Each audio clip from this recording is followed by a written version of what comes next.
name is Juliet, and I work for the civil services.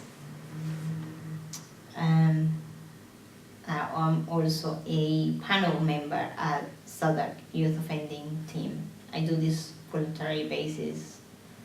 And I'm also a volunteer mentor for the reparation orders that they conduct in here. The Youth Offending Team's role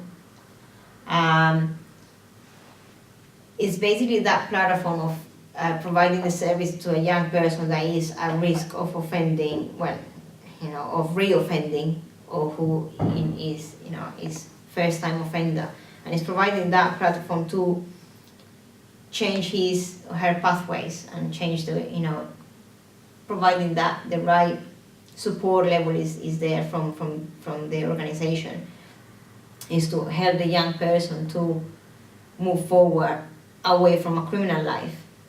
And I think that's paramount to what YOT workers and the YOT as an organization does, is basically helping young people to move forward with their lives despite of the circumstances that have brought them here in the first place. So yes, whatever brought the young person here, we are interested in that, because we can then, looking at that is how we can move forward.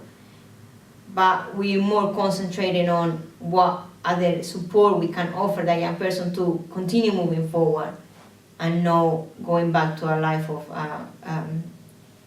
offending or reoffending.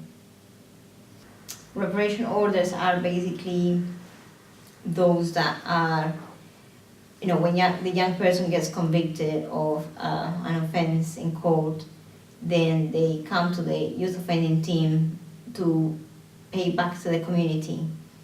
If a reparation order has been, is part of the sentence that she was given, then they come to the youth offending team to, as part of the restorative of justice. So they come here, and we make sure that that reparation order gets completed. So our job is to basically look at the options that the youths offer, i.e. carpentry, painting,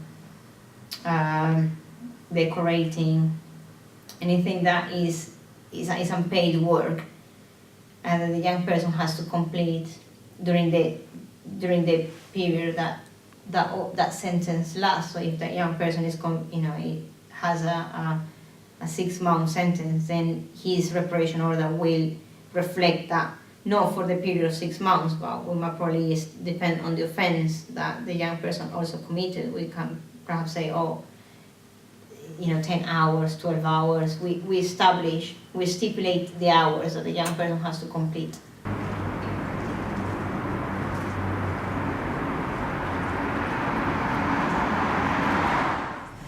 So, how much do you trust me in the driving, Andrea?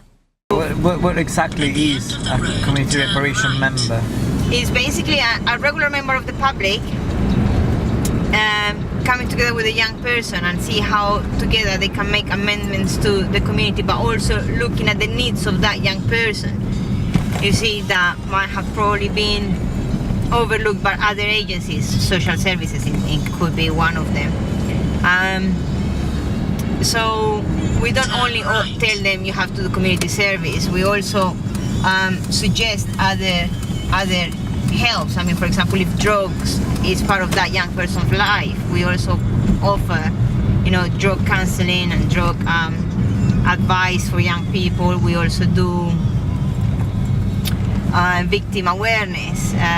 Obviously, not all victims come to a panel. They are encouraged to join the panel if it's a known victim, but not everybody makes it to the panel, simply because they just don't want to be involved. So we are the voice of that victim. We are the ones that if you don't have a victim present, we are the ones that make sure that a victim's point of view gets across, and that young person can think outside the box on how his actions or her actions have not only affected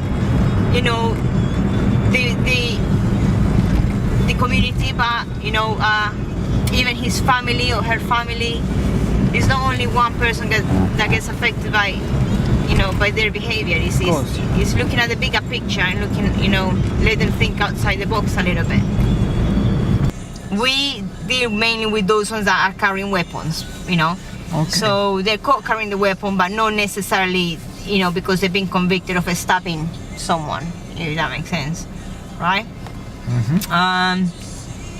So we take, the idea is that we take them in at an earlier stage as a preventative way, rather than just wait until they carry the weapon, stab someone, and then we kind of think, oh, let's try to get them then, because by then it'll probably be a bit too late, in my opinion. Usually as a young person you're always experimenting, so it's very difficult to as for an adult to kind of see how they see things the way we see them. You haven't seen what we've seen, so it's easy. It can be easily led, easily influenced by media, by friends, by their surroundings. And if you don't have that strong bone about you, then yeah, it can have an effect. We need to find out why young people are killing each other in the first place. I think young people will say that they use knives for their own protection, yeah. But then you ask, protection of what? What is your fear? Oh, I fear that other people carry knives and they are going to stab me with their knives, so I have to carry my knife because other people are doing it. Yeah. Despite the fact that they have never been threatened with a knife before, they just feel like, well, I'm in threat here, I need to be carrying one. Status is within their peers. It is something that can be experienced throughout all the stages in, as a teenager. You see what I mean? Necessarily, what are you gonna prove by carrying a knife or stabbing someone that what sort of a status will that take? You see what I mean? Where will that elevate you among your peers? I don't quite get it. Maybe in the streets, yes. Well, that you are untouchable. So if you stab someone, you show somehow, if you think streets-wise that you are brave enough to stab a person and face the consequences. Plus, I've been told that for these young people that goes to prison, it's quite an easy life anyway. Maybe you can easy,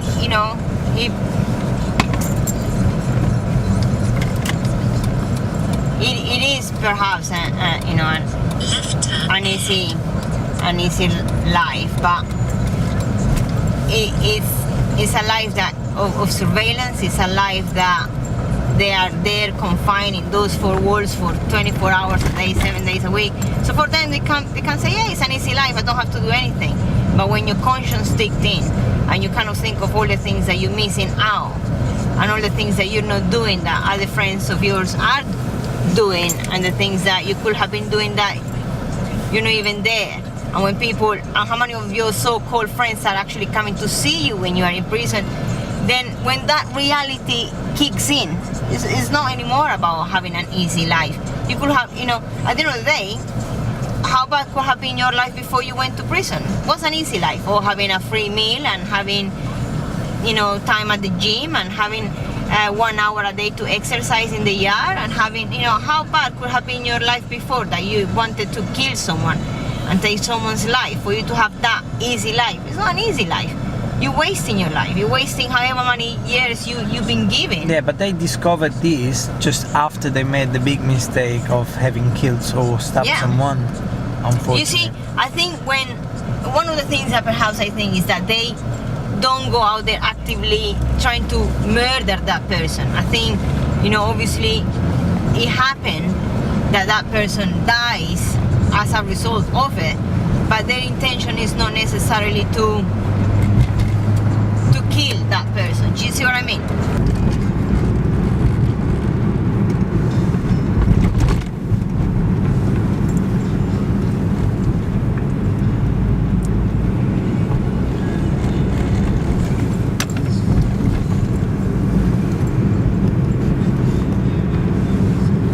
I was always involved with young people one way or the other through either youth clubs, schools. So I was a school liaison officer, and I was also like, sort of a young person's contact in a way between the young person's agencies and myself. We had a good contact, but building up those bridges was what I used to do, and what I still do, I guess, in a way, because I try to portray a more friendlier, a different side of the police to the young people. You see, we're all humans at the end of the day, and I think that's what they need to understand, is that we're there to do a job. But we're all made of different characters. We're all made of different people that, want to not only serve and protect, but also want to make a difference. And that was always one of my things when I was an officer. I always wanted to make that difference. I always wanted to come back home and knowing that, I've not that I've changed someone's life, that's very idealistic, but that I have contributed to perhaps less harm being done, or that I've contributed to someone else think differently as a result of my role. Your uniform can be your biggest barrier when you're in a youth club, because all they see is uniform. But when they get to know the person, it's a different thing. When they get to know you, when they get to know that at the end of your shift, you just become a regular person, like any other person that they know, with feelings, with family, with friends, with problems. And